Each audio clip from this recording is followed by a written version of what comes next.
क्या आपके भी हाथ में एक मोबाइल है और उस मोबाइल में एक प्यारा सा सिम है? तो यकीन मानिए ये वीडियो आपके लिए है। आगे बढ़ने से पहले आप लोगों से रिक्वेस्ट करना चाहता हूं कि इस वीडियो को शेयर कीजिए, दूर तक पहुंचाइए। क्या पता आपके एक शेयर की वजह से जो है भारत के करोड़ों लोगों को फायदा हो जाएगा। मैं ऐसा क्यों कह रहा हूं, इस वीडियो में धीरे धीरे आप लोगों को समझ में आएगा। 2014 से लेके 26 तक का मैं एक डेटा लेके आया हूं। मल्टीपल प्लेयर हुआ करते थे 2014 में। आज जो है सरकार ने जो है डुओपॉली में इसे बदल दिया है। भविष्य में मोनोपॉली भी हो सकता है।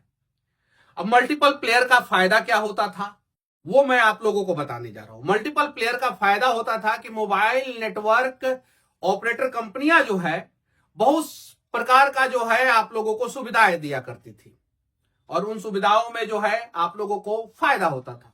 किसी का 10 रुपया में पूरे महीने का काम चल जाता था तो किसी का 50 रुपया में पूरे महीने का काम चल जाता था।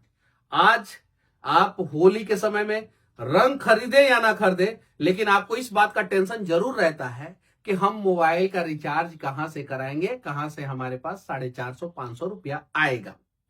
अब समझिए इस चीज को। 2014 में क्या कहानी था पूरा मोबाइल ऑपरेटर का। भारतीय एयरटेल जो है उस समय नंबर 1 पे था। इसका भी मोनोपोली नहीं था क्योंकि इसका मार्केट शेयर 23% था। अगर थोड़ा भी ये मोनोपोली बनाता तो वोडाफोन जो है इसको ओवरटेक कर लेता, क्योंकि वोडाफोन का मार्केट शेयर जो है वो 18% के आसपास था। उसके बाद से जो है आइडिया सेलुलर का जो है मार्केट शेयर जो है 15% था। वोडाफोन भी मोनोपोली नहीं बना पाता क्योंकि आइडिया सेलुलर जो है उसको ओवरटेक कर लेता। उसके नीचे जो है Reliance communication RCom 11%, BSNL 8%, Aircel जो है 8.2%, टाटा डोकोमो 6.9% और यूनिनॉर जो है 4.4%, एमटीएनएल जो सिर्फ और सिर्फ महानगर में था वो जो है 1% के आसपास, और वीडियोकॉन तथा अदर्स जो है वो 2.2% के आसपास था। ये मार्केट शेयर था। अब इसमें जो है हर साल जो है स्थितियां बदलती थी टेलीकॉम ऑपरेटर की। तो सारे टेलीकॉम ऑपरेटर को डर लगा रहता था कि भाई हम अगर अच्छा सर्विस अच्छे रेट में नहीं देंगे तो हमारी स्थितियां बदल सकती है। जैसे रिलायंस कम्युनिकेशन ने थोड़ा सा गलती किया तो आइडिया, वोडाफोन और एयरटेल तीनों जो है इससे आगे निकल गया। एक समय जो है रिलायंस कम्युनिकेशन जो है सबसे आगे था। आइडिया ने थोड़ा सा गलती किया तो उससे आगे जो है वोडाफोन निकल गया। टाटा डोकोमो ने थोड़ा सा गलती किया तो उससे आगे जो है एयरसेल निकल गया। तो एक कंपटीशन था। तो लोगों को फायदा यह होता था कि किसी का 10 रुपया में काम चल जाता था, किसी का 50 रुपया में, किसी का 100 रुपया में। डेटा यूज करने वाले लोगों का 100 रुपया में काम चल जाता था। आज की स्थिति तो आप लोगों को पता है। अब ये धीरे धीरे जो है कैसे जो है मल्टीपल प्लेयर जो है वो मार्केट से आउट होते गए और उसके बाद से जो है मोनोपोली जो है दूसरे कंपनियों का बनते गया। अब आप ध्यान से देखिए कि 2014 में स्थिति क्या थी। ये देखिए 2014 की स्थिति है। 2015 में जो है एक कंपनी आउट होता है, लूप मोबाइल, ये लूप आउट होता है। 2016 में जो है वर्जिन आउट होता है। 2017 में जो है ऐसे ही जो है एक ऑपरेटर जो है आउट हो जाता है, टेलीनॉर या कोई और ऑपरेटर आउट हो जाता है। 2018 में जो है उसमें से 2 ऑपरेटर आउट हो जाते हैं। 2019 में जो है सिर्फ और सिर्फ ये 4 ऑपरेटर बच जाते हैं। 2019 में सरकार जब दोबारा आई चुन के, मोदी जी की सरकार 2014 से लेकर 2019 तक जो है इन्होंने जो है ये मल्टीपल प्लेयर को जो है 4 प्लेयर में जो है बदल दिया। अब ये 4 प्लेयर जो है अभी भी है, लेकिन इन 4 प्लेयर में से मैं बीएसएनएल को प्लेयर मानता ही नहीं हूं। क्यों नहीं मानता हूं? क्योंकि बीएसएन और लास्ट में एल लगा है बीएसएनएल में कि एल हट गया है, समझे में नहीं आता है। बचा जो है जियो, एयरटेल और वीआई में जो है भारत सरकार का जो है 49% शेयर है वीआई, वोडाफोन आइडिया में। अब मैं आप लोगों को दिखाता हूं, देखिए यहां पे वोडाफोन आइडिया में जो है भारत सरकार की बड़ी हिस्सेदारी 49% है। ये लास्ट में मैं बताऊंगा कि कैसे जो है ये 49% जो है पूरे टेलीकॉम इंडस्ट्री को जो है हिला के रख सकता है और कैसे जो है लोगों को फायदा होगा, वो मैं लास्ट में वीडियो के सबसे आखिरी में बताऊंगा। अब यहां से जो है कहानी शुरू होती है और ये सिर्फ और सिर्फ जो है 4 ऑपरेटर बच जाते हैं, 3 प्राइवेट ऑपरेटर और एक सरकारी ऑपरेटर जो है बीएसएनएल। और बीएसएनएल का ही एक विंग था एमटीएनएल जो है 2025 में पूरी तरीके से शट डाउन हो गया और बीएसएनएल ऑन ऑफ मोड में जो है चल रहा है। सरकार ने जो है बीएसएनएल पे जबरदस्त पैसा खर्चा किया 4G नेटवर्क के लिए। अरे अभी जो है 6G पे रिसर्च हो रहा है, 5G जो है पूरे देश में जो है 50% से ज्यादा लोग जो है 5G का इस्तेमाल कर रहे हैं और 4G नेटवर्क के एक्सपांशन के लिए जो है सरकार ने जो है बीएसएनएल को ऑर्डर दिया है। क्यों दिया है? क्योंकि 4G का जो बड़ी बड़ी कंपनियां जो इक्विपमेंट्स बनाई थी, टावर बनाई थी, नेटवर्क बनाई थी, अब उसको तो रिलायंस या एयरटेल खरीद नहीं रहा है, वो तो डायरेक्ट जो है 5G पे जा रहा है। तो जो वेस्टेज मटेरियल बच गया उसका इस्तेमाल बीएसएनएल करे, सरकार यही चाहती है। और बीएसएनएल भारी घाटे में है। कभी कभी किसी किसी तिमाही में गलती से सरकार जो है उसको ना जाने किस हिसाब से प्रॉफिट में दिखा देता है, वो भी हल्का सा प्रॉफिट, 20 करोड़, 25 करोड़, 50 करोड़, वो भी, लेकिन है तो भारी घाटे में बीएसएनएल। वोडाफोन आइडिया जो है वो लगभग 50,000 करोड़ के घाटे में है। मर्जर हुआ, मर्जर के बाद जो है गवर्नमेंट ने जो है इसको सब्सिडी दिया, पैसा दिया, इसका शेयर जो है गवर्नमेंट ने 49% खरीद लिया। अब ये जियो जो है ये पूरे मार्केट को जो है निगल जाएगा और एयरटेल को जो है वो सपोर्टिंग प्लेयर के रूप में जो है खड़ा रखा जाएगा। जैसे वर्तमान समय में इंडिगो है, मार्केट शेयर उसका 60% से ज्यादा है, और सपोर्टिंग के रूप में जो है वो एयर इंडिया जो है चल रहा है। इंडिगो क्राइसिस से आप लोगों को पता चला होगा, एयर इंडिया को जो है इंडिगो का टक्कर देने के लिए जो है वर्तमान समय में आज के डेट में जो है कम से कम 500 नए फ्लाइट्स चाहिए। जो एयर इंडिया 500 नए फ्लाइट जिस दिन जोड़ेगा उस दिन इंडिगो जो है 1500 नए फ्लाइट जोड़ लेगा। ये स्थिति है इंडिगो की। तो मल्टीपल प्लेयर होते हैं और मोनोपोली डुओपोली हो जाता है, तो उससे जो है कितना नुकसान होता है आप लोगों ने देख लिया है। अब ये जियो और एयरटेल दोनों एक दूसरे को फोन करते हैं, बात करते हैं और कहते हैं कि 10 रुपया अप एंड डाउन रखेंगे, अलग अलग प्रकार का रिचार्ज, कोई रिचार्ज तुम सस्ता रख लेना, कोई रिचार्ज हम सस्ता रखेंगे। और ये लोगों ने जो है रिचार्ज को जो है जो पहले फ्री में शुरू किया था 3G के 4G के समय में, अब जो है वही रिचार्ज जो है 400 रुपया से कम में हो नहीं रहा है। अब उसमें नेटफ्लिक्स का लेना है तो 450, नेटफ्लिक्स के साथ अमेजोन को लेना है तो 500 रुपया, अमेजोन नेटफ्लिक्स के साथ जियो हॉटस्टार को लेना है तो 600 रुपया। मतलब कि इस प्रकार से आपको लाचार और मजबूर कर दिया गया है कि आप जो है इनकी जो है झांसे में आएंगे, इनके ट्रैप में फंस जाएंगे। अब राघव चड्ढा ने जो है एक आवाज उठाया है सदन में, तो जो है लोग कह रहे हैं कि इस पे चर्चा होना चाहिए। जब आप जाके सर्च मारेंगे तो आपको पता चलेगा कि 2022 में मैंने भी जो है इसी सब चीजों के लिए आवाज उठाया था। जब यूट्यूब पे जाके मनीष कश्यप बीएसएनएल सर्च मारेंगे तो अनेकों वीडियो खोलेंगे, अनेकों मतलब अनेकों।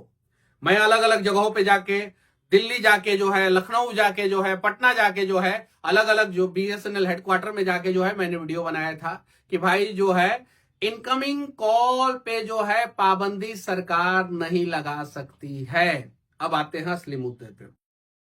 जब मोबाइल मैंने अपने पैसे से खरीदा है, उस पर टैक्स मैंने ना चाहते हुए भी दिया है, उसमें एक सिम लगाया है, सिम लगाने के दौरान जो है मुझे जो है उसको खरीदना पड़ा है, खरीदने के दौरान मुझे उस पर पैसे देने पड़े हैं और उस पर भी टैक्स देने पड़े हैं।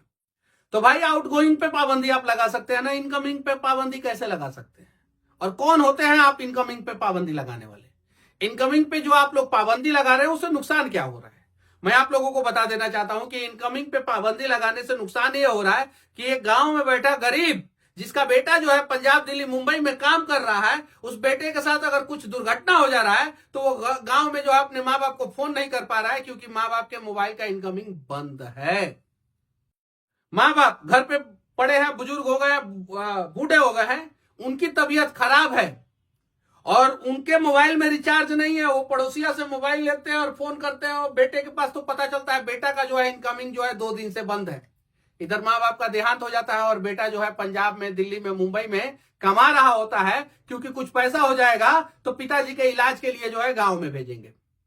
अब जरा सोचिए, इस इनकमिंग को बंद करने से जो है इस प्रकार का नुकसान हो रहा है।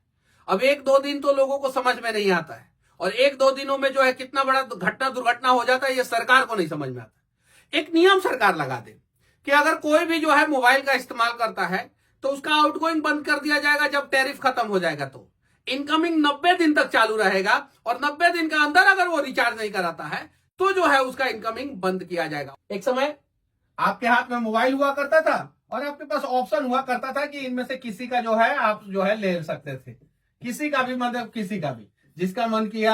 आपके पास 10 रुपया रहा, आज गए यूनिनॉर का सिम निकाल लिए, उसी में 1 महीना काम चल गया, फिर गए दोबारा फिर एक सिम निकाल लिए, फिर काम चल गया। 20 रुपया, 25 रुपया, 30 रुपया में तो सिम मिल जाता था। एक एस्टेल कंपनी आई थी, वो थोक का थोक सिम देती थी, 25 रुपया में सिम देती थी। लोगों का काम चल जाता था। 2026 में जो है लगभग 120 करोड़ लोग जो है मोबाइल यूज कर रहे हैं, यानी दुनिया में सबसे ज्यादा मोबाइल उपभोक्ता जो है वो भारत में है, सबसे ज्यादा पूरी दुनिया में। अब इसी का फायदा जो है ये मोनोपोली बना के जो है एयरटेल और जियो, तो इसमें था ही नहीं, जियो जो है अभी कर रहा है। अब इसका उपाय क्या है? ये जो BSNL जिसको बनाया गया था और लिखा गया था कनेक्टिंग इंडिया, यानी इंडिया को जो है कनेक्ट करेगा इंग्लिश में, और हिंदी में लिखा गया था कनेक्टिंग भारत। सुरक्षित, किफायती और विश्वसनीय। ना ये सुरक्षित रहा, ना ये किफायती रहा, ना ये विश्वसनीय रहा। क्यों? क्योंकि वर्तमान समय में सरकार ने जो है इसका L लगा दिया है। ये देखिए, ये जो L है ना, ये L जो है, ये ध्यान से देखिए, BSNL का पूरी तरीके से L लग चुका है। अब यहां पे देखिए बदलाव के कारण मैं आप लोगों को बता रहा हूं कि वर्तमान समय में डुओपोली मार्केट हो चुका है। 2014 से 26 के बीच में डुओपोली मार्केट हो चुका है, और मुख्य रूप से अब मार्केट में जो है एयरटेल और जियो है, इन्हीं के इर्द गिर्द जो है सारे लोग घूमते हैं, और लगभग इन दोनों कंपनियों का रेवेन्यू जो है 80% है। टोटल जो ग्राहक 5G इस्तेमाल कर रहे हैं उसमें से 95% कस्टमर जो है वो एयरटेल और जियो के पास है, यानी डेटा यूज करने वाले वो 5G पे शिफ्ट हो चुके हैं, और वो सारे कस्टमर जो है एयरटेल जियो के पास है। वोडाफोन आइडिया जो है वो झक मार रहा है, घाटे में है, भयानक घाटे में है। उसमें जो है उसका शेयर जो है 49% जो है गवर्नमेंट ने खरीदा है, आप देख सकते हैं यहाँ पे। वोडाफोन आइडिया में अब भारत सरकार की बड़ी हिस्सेदारी 49% है, जो कंपनी को बंद होने से बचाने के लिए दी गई थी। 49% इक्विटी जो है भारत सरकार ने इसमें जो है खरीद लिया है, हिस्सेदारी हो गया भारत सरकार का। अब भारत सरकार के पास एक ऑप्शन है, एक तो स्पेक्ट्रम का अलॉट करे और नए प्लेयर्स को जो है मौका दे, वो चाहे पतंजलि हो, चाहे टाटा हो, चाहे अडानी हो, कोई भी हो, फर्क नहीं पड़ता। नए प्लेयर्स को मौका दे और मार्केट में एक नियम लगाए कि कम से कम जो है भारत में 6 से 7 जो है मोबाइल ऑपरेटर कंपनियां रहेगी मिनिमम, उससे कम जो है मोबाइल ऑपरेटर कंपनियां नहीं रहेगी। वोडाफोन आइडिया को जो है भारत संचार निगम लिमिटेड में मर्जर कर दिया जाए। इसमें तो 49% शेयर तो सरकार ने खरीद ही लिया है, इसमें 2% शेयर और खरीदना है, 51% हो जाएगा, मेजोरिटी शेयर सरकार का हो जाएगा। BSNL में मर्जर करे, BSNL वोडाफोन आइडिया तीनों जो है एक साथ हो जाए, और तीनों एक साथ होने के बाद जो है इनका मोबाइल नेटवर्क बढ़ जाएगा, और इसको जो है सही किया जाए, ईमानदारी पूर्वक इसको सही किया जाए, और इसको जो है BSNL को जो है ना, इसको जो है 5G के लिए पूरी तरीके से तैयार करके 6G के लिए जो है ना सबसे पहले टावर जो है, स्पेक्ट्रम जो है 6G का जो है BSNL को अलॉट किया जाए, और BSNL को जब 6G का स्पेक्ट्रम अलॉट हो जाए तो उसके 6 महीना बाद जो है प्राइवेट प्लेयर को जो है 6G का स्पेक्ट्रम अलॉट किया जाए। अगर लगता है कि आपको जो है सरकारी जो है कंपनियों को बंद ही करना है, तो BSNL को जो है एकदम अलग अलग कर दिया जाए और BSN का L लगा के जो है इसको बंद कर दिया जाए। वोडाफोन आइडिया में जो सरकार ने जो हिस्सेदारी करता है 49%, वो सरकार के पप्पा का पैसा थोड़ी है, जनता का पैसा लगा हुआ है। क्यों ये नुकसान में कंपनी है, क्यों जो है जनता के पैसा से जो है इसका जो है इसको जो है भरपाया किया जाए, इसको भी बंद कर दिया जाए। वोडाफोन आइडिया बंद, BSNL बंद, एयरटेल जियो बच गए, और नए जो है स्पेक्ट्रम अलॉट किया जाए, जिसमें जो है 10 कंपनियों को जो है बिडिंग के लिए तैयार किया जाए, और 10 कंपनियों में से नए 4 कंपनियों को जो है स्पेक्ट्रम अलॉट कर दिया जाए। टोटल 2 बचे हुए हैं और 4 नए आ जाएंगे, 6 मोबाइल ऑपरेटर कंपनियां हो जाएगी, और नई जो मोबाइल ऑपरेटर कंपनियां आएगी वो ऑटोमेटिक जो है बेनिफिट देगी, नहीं तो यूजर जो है उसके नेटवर्क पे स्विच नहीं करेंगे। और जैसे ही नई मोबाइल ऑपरेटर कंपनियां जो है बेनिफिट देना शुरू कर देगी, यूजर स्विच करना शुरू कर देंगे, वैसे ही एयरटेल और जियो जो है धड़ाम से जो है अपना प्राइस जो है डाउन करेंगे, और जैसे ही प्राइस डाउन होगा आपका जो है जेब जो है वो खाली उस हिसाब से नहीं होगा जिस हिसाब से आज हो रहा है, और जेब पे जो बोझ है, आपके जो है पॉकेट पे जो बोझ है वो कम हो जाएगा। यही तरीका है। अब सरकार से हाथ जोड़ के मैं विनती करना चाहता हूं कि नए स्पेक्ट्रम अलॉट करें, नए प्लेयर्स को जो है वो इन्वॉल्व करें, और साथ ही साथ जो है इनकमिंग जो है वो 90 दिन तक बंद ना हो, इसका प्रावधान करे सरकार, ताकि जो है गांव में बैठा एक गरीब जो है वो 400 रुपया उसके पास नहीं है तो वो परेशान ना हो और कम से कम उसका मोबाइल का इनकमिंग चालू रहे। सरकार से हाथ जोड़ के विनती है। इसलिए मैं कहना चाहता हूं कि जब मोबाइल मेरा, सिम मेरा, पैसा मैंने खर्च किया तो मेरा इनकमिंग बंद नहीं होना चाहिए। बाकी ये वीडियो अच्छा लगे तो मैं आप लोगों से कहना चाहता हूं, दबा के शेयर कीजिए, दूर तक पहुंचाइए, ताकि जो है सरकार की आंखें खुले या सरकार पे दबाव पड़े और इस दबाव के कारण जो है सरकार जो है कुछ जनहित फैसला लेते हुए जो है भारत के जो है मोबाइल उपभोक्ताओं के लिए जो है कुछ किफायती कदम उठाएं। जय हिंद।